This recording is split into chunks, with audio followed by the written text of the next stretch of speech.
Un bref résumé des actualités canadiennes, basé sur les pages de l'Internet, de la presse et du journal Le Devoir. La question épineuse de l'accès des Américains au marché laitier canadien a continué de faire obstacle aux négociations pour le renouvellement de l'accord de libre-échange nord-américain. La coalition Avenir Québec présentera son cadre financier demain à Québec. Le Canadien perd Jake Evans transporté à l'hôpital. Le Canadien s'est incliné 4-0 devant les Sénateurs d'Ottawa dans le premier match du tournoi des recrues cette fin de semaine.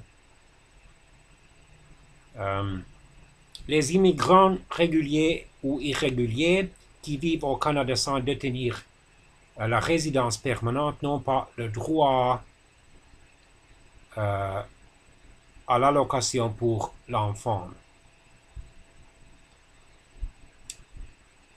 Le service de police de la ville de Montréal sollicite l'aide de la population pour retrouver une mère de 92 ans et son fils de 72 ans portés disparus.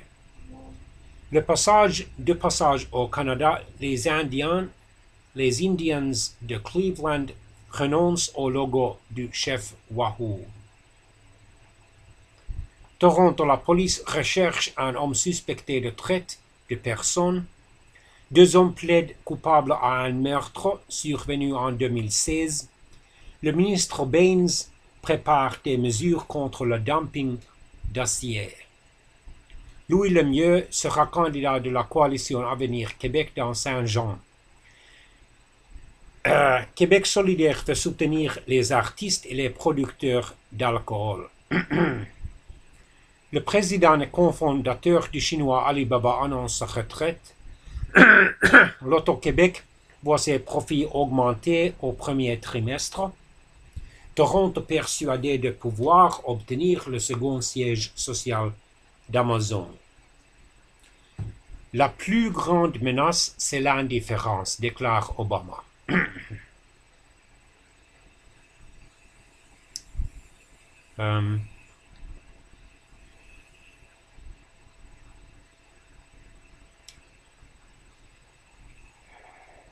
Colombie-Britannique, Squamish, terre d'aventure.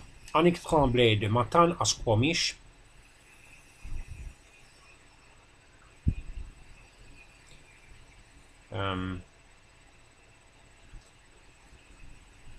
Netflix se positionne pour les Oscars au Festival du film de Toronto.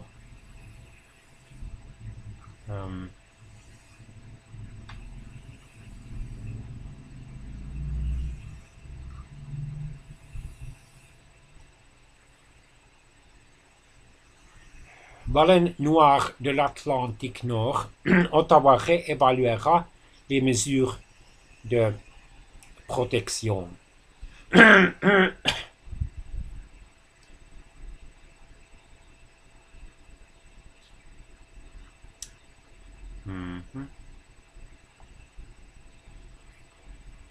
Ottawa, l'ours du marché Bay capturé.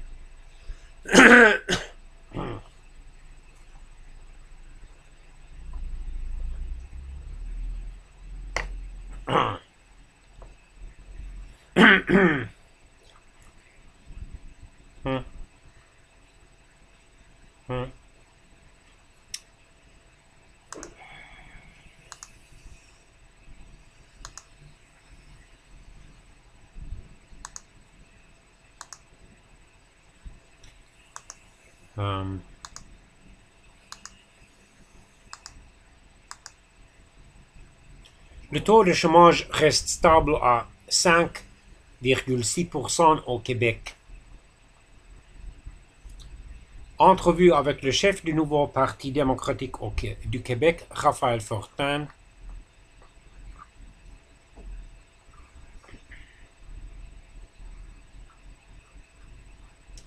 Couillard le premier ministre québécois s'en prend au discours de peur de Legault. La coalition Avenir Québec pourrait couper le tiers des immigrants économiques. L'ISEE veut accueillir un maximum de 40 000 immigrants par année. L'animateur Louis Lemieux représentera la coalition Avenir Québec dans Saint-Jean. Le Parti québécois promet de rembourser un cycle de fécondation in vitro. Le Parti libéral du Québec s'engage à créer 1500 nouvelles places en CHSLD d'ici en 2022. 500 d'entre elles seront réservées aux personnes âgées de moins de 65 ans. Autre recul de Québec sur la protection des milieux humides. Le gouvernement exempte l'industrie de la canneberge une seconde fois.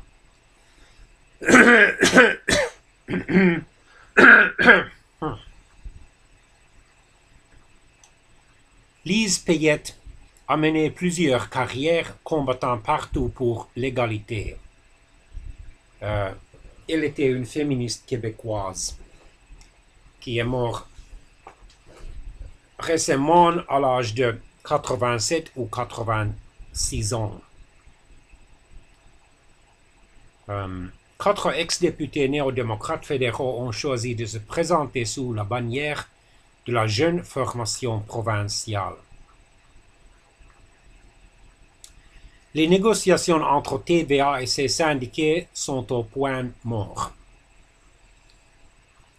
Une production de Netflix à l'ouverture du Festival international du film de Toronto, La danse des rois ou TIFF.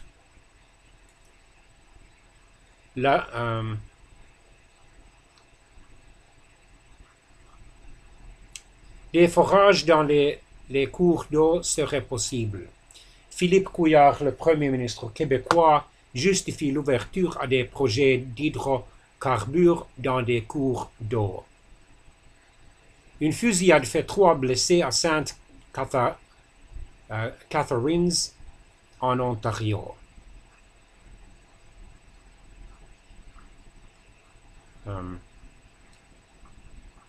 La ministre des Affaires étrangères canadienne, Chrystia Freeland, ne perd pas son optimisme. De jeunes producteurs agricoles ont marché vers les bureaux du Premier ministre canadien et du chef du Parti libéral canadien, Justin Trudeau. La Banque du Canada jauge l'impact des tensions commerciales. L'UPA demande que les surplus restent dans la financière agricole.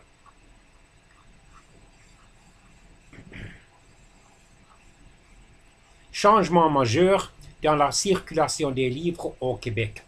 Le mouvement Parti de France entraîne l'alliance des concurrents Québec-Amérique et Boréal.